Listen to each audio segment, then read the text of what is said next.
Hello and good morning everyone, welcome back to my other new blog. আমার channel by the way আমি ঋতু। আমার চ্যানেলের সবাইকে অনেক অনেক ওয়েলকাম। আশা করছি তোমরা সবাই খুব ভালো আছো, সুস্থ আছো। তো কালকে আগের দিন দেখেছো যে আমি একটা রেসিপি দিয়েছিলাম, তো রেসিপিটা মা করেছিল, তো হাফ থেকে দেখিয়েছিলাম। তো আজকে ভিডিওটা আমি করব, আমি একটা রেসিপি বানাবো, তো সেটা তোমাদের সাথে শেয়ার করবো। তাই জন্য আমি আজকে একটা একদম রেডি হয়ে গেছি। তো মাঝখানে আমি কিছু ছিলাম, যার কারণে কোনো ভিডিও দিতে পারিনি। তো আজকে চলো তোমাদের সাথে আমি একটা রেসিপি শেয়ার করবো, সেটা হচ্ছে লাউ পাতা চিংড়ি ভাজা। তো চলো, তোমরা সবাই পরিচিত, তো আমি আজকে সেই রেসিপিটা বানাবো। তো তোমরা চলো দেখাই তোমার সাথে। তার জন্য আগে আমি লাউ পাতাটা কাটতে যাবো, তো আমার সঙ্গে চলো তোমরা সবাই। তোমার দেখাচ্ছি লাউ পাতাগুলো, ওপরে বাবা ছাদে লাউ গাছ দিয়েছে, তো সেখান থেকে এই লাউ পাতাগুলো কাটবো। তাদের সঙ্গে একদম রেডি হয়ে গেছে। চলো তোমার সাথে শেয়ার করি। তো ভিডিওটা ভালো লাগলে প্লিজ ভিডিওটা লাইক করো, শেয়ার করো, আর সাবস্ক্রাইব করে দিও, আর পাশে থেকো সবাই। তো চলো দেখা যাক, লাউ পাতাগুলো আমি কেটে আনি, তারপরে চিংড়ি মাছগুলো কাটবো, কেটে সব রেডি করে দেবো। লাউ পাতা কাটার জন্য আমি চলে এসেছি আমি ছাদে। দেখছো এখানে অনেক লাউ পাতা হয়ে ভর্তি হয়ে গেছে, লাউ হয়নি, লাউ পাতা হয়ে ভর্তি হয়ে গেছে লাউ। তো এখানে দেখছো অনেক ভর্তি হয়ে আছে কচি কচি লাউ পাতা। তো চলো দেখি কাটা যাক। কিছু কিছু পাতা পোকা থাকতে হবে।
এবারে ডাক্তারগুলোকে আমি একটু হলুদ জলে একটু চুবিয়ে রাখবো কিছু, যাতে এতে যদি কোনো খারাপ জীবাণু থেকে থাকে সেই প্রকারে বেরিয়ে যায়।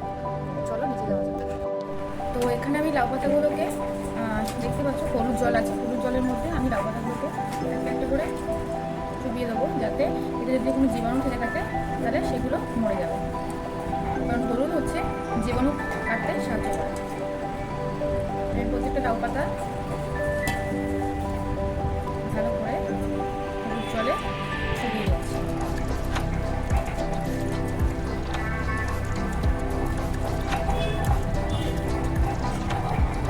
কিছুক্ষণ হলুদ জলে রাখবো ধুয়ে।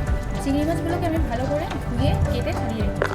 এবার এতে আমি একটুখানি হলুদ আর লবণ দিয়ে 10 মিনিটের জন্য আমি এটাকে ভালো করে মাখিয়ে 10 মিনিটের জন্য রেখে দেবো।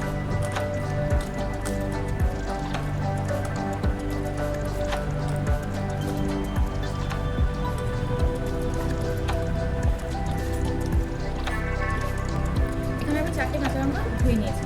ঝালটা নিজেদের স্বাদ অনুসারে দেবে। আর দেবো সর্ষে আর পোস্ত। তো এখানে আমি সাদা সর্ষে নিচ্ছি, কিছুটা সাদা সর্ষে নিচ্ছি, 2 চামচের মতো সাদা সর্ষে নিলাম। আর নিয়ে নিচ্ছি 2 চামচের মতো কালো সর্ষে নিয়ে নিলাম।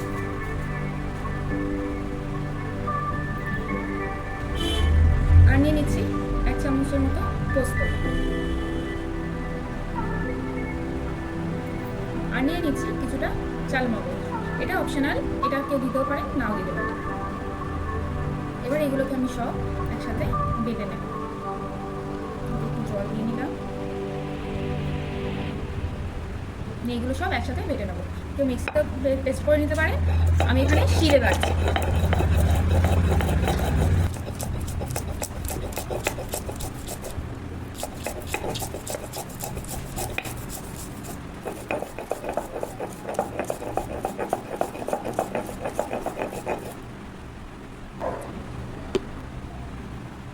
তো আমার বাটা হয়ে গেছে। এখানে আমি একটা পাত্রে নিয়ে নেব।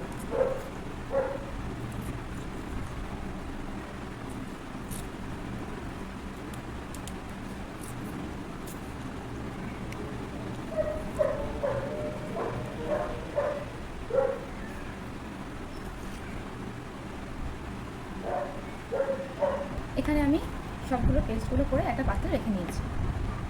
এবার পাত্রে কিছুটা টক দই ভালোভাবে ফেটিয়ে নেব।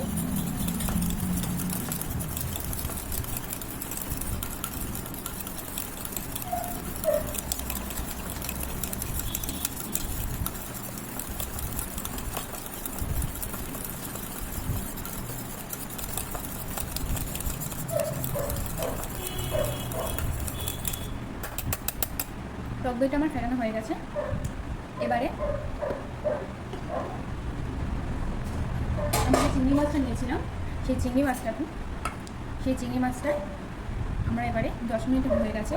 এবার আমরা যে পেস্টটা বানিয়েছিলাম এই পেস্টটা আমরা দিয়ে মাখিয়ে নেব।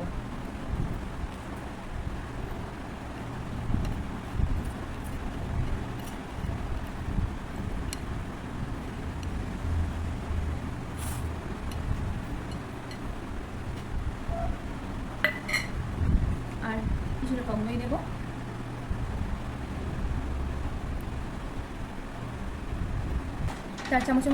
মোটামুটি 4 চামচ মতো টক দই আমরা এটাকে নিয়ে নিয়েছি।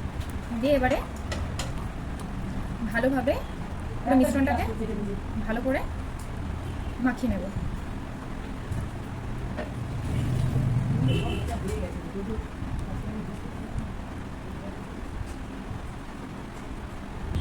এরপর এর উপরে ছড়িয়ে দেবো একটু কিছুটা কাঁচা সর্ষের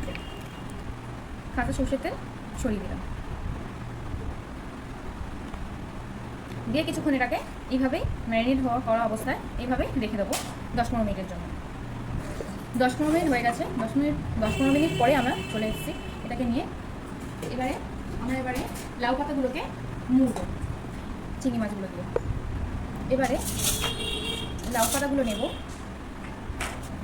একটা করে লাউ পাতা নেব এবং ভালোভাবে এটাকে মুড়ব একটু করে। আমি এখানে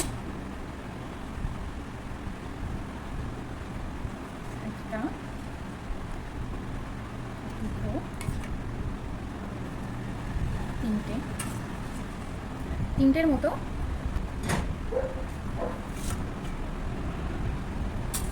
আমি এখানে 3 মতো চিংড়ি মাছ নিয়ে আর কিছুটা গ্রেভি দিয়ে দিলাম। দিয়ে এটাকে আমরা ভালোভাবে মুড়ে নেব।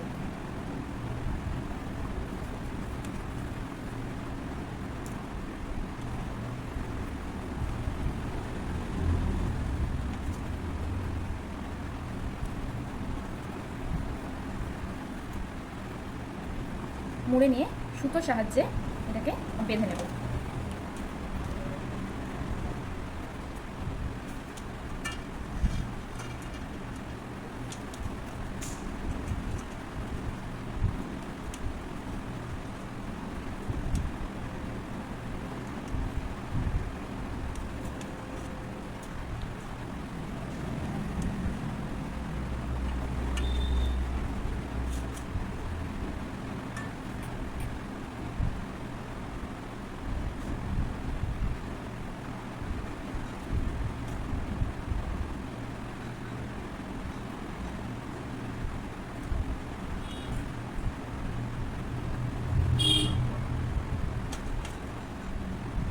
ভালো করে সুতোর সাহায্যে এটাকে বেঁধে নিয়েছি। এরকম করে করে আমি আরও কয়েকটা পাতা মুড়ে নেব।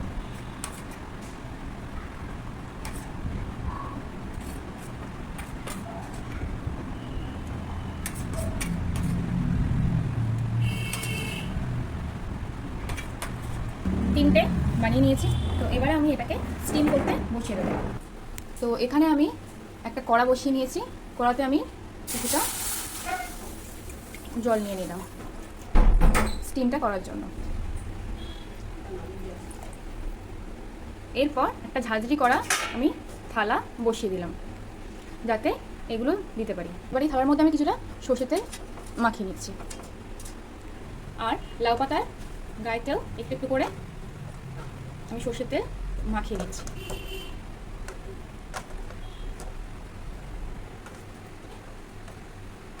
সর্ষের তেলটা ভালো করে আমি মাখিয়ে নিচ্ছি। ভালো করে সর্ষের তেলটা মাখিয়ে নিচ্ছি।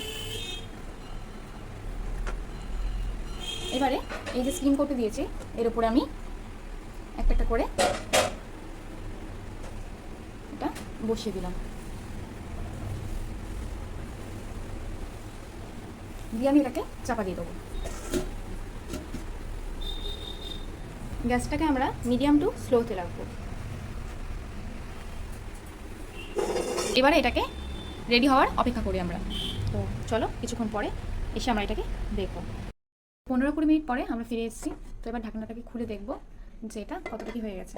তো দেখা যাচ্ছে এখানে এটা পুরোটাই হয়ে গেছে। তো এবার এটাকে নামিয়ে নেব। তো এটাকে নামিয়ে নিয়েছি। তো এবার এটাকে গরম ভাতে খুব সুন্দর লাগবে খেতে। তো তো আমাদের লাউ পাতা চিংড়ি ভাপা রেডি। তো একটা আপনাদেরকে খুলে দেখাচ্ছি কেমন হলো।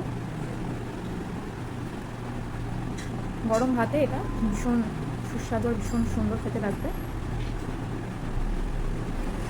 একদম পুরো হয়ে গেছে, এই যে দেখতেই পাচ্ছেন ঠিক ভেতরটা এরকম। চিংড়ি মাছগুলো ভাপে হয়ে গেছে, ঠিক দেখতে এরকম লাগছে। চিংড়ি মাছগুলো হয়ে গেছে পুরো। তো এটা গরম ভাতের সাথে খেতে ভীষণ ভালো লাগবে। তো আমাদের ভিডিও এখানেই শেষ করছি। ভিডিওটা ভালো লাগলে প্লিজ ভিডিওটাকে একটা লাইক করে দিও, শেয়ার করে দিও, কমেন্ট করো আর সাবস্ক্রাইব করে দিও। আর পাশে থাকা বেল আইকনটাকে ক্লিক করে দিও যাতে আমার নতুন ভিডিও তোমাদের কাছে খুব তাড়াতাড়ি পৌঁছে যেতে পারে। সবাইকে টাটা।